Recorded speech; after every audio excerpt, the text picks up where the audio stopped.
नमस्कार मित्रांनो, आज आपण ऐकणार आहोत उंदराची टोपी. मित्रांनो, तुम्ही पहिली गोष्ट ऐकली ना ऐकली मला माहीत नाही आहे, पण तुम्ही जर आपल्या चॅनलवरती जर नवीन असाल तर आपण खूप भारी भारी आणि मस्त मस्त नवनवीन येणाऱ्या गोष्टी घेऊन येत असतो. तुम्ही आपल्या चॅनलला सबस्क्राईब करा आणि तिथे असलेली ती बेल आयकनची घंटा दाबा, म्हणजे येणाऱ्या नवनवीन गोष्टी तुमच्यापर्यंत येऊन जातील. एक होता उंदीर मामा. रस्त्याने जाताना त्याला मिळालेले एक फडके घेऊन तो गेला धोब्याकडे. धोब्याला म्हणाला, धोबी दादा, माझे फडके धुवून दे. धोब्याने फडके धुवून दिले. मग उंदीर मामा गेला शिंप्याकडे. शिंपी दादा, मला एक छानशी टोपी शिवून दे. तिला रंगीत गोंडेही लाव. शिंप्याने उंदीर मामाला टोपी शिवून दिली.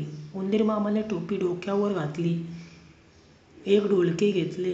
ते वाजवत तो गाणे गाऊ लागला, राजाच्या टोपीपेक्षा माझी टोपी छान, डुमुक डुमुक डुमुक. राजाने हे ऐकले. तो शिपायाला म्हणाला, जा रे त्या उंदराला पकडून आणा.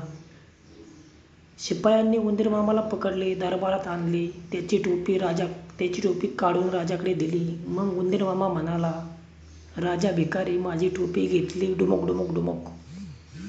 हे ऐकून राजाला खूपच राग आला. त्याने उंदराकडे टोपी फेकून दिली.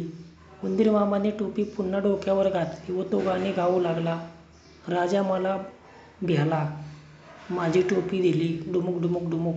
हे गाणे गात गात तो राजवाड्यातून निघून गेला. या गोष्टीचं तात्पर्य असं आहे मित्रांनो, की शक्तीपेक्षा कधीही युक्ती श्रेष्ठ.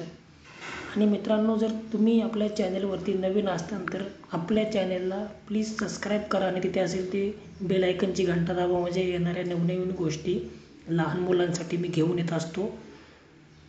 गोष्ट संपली.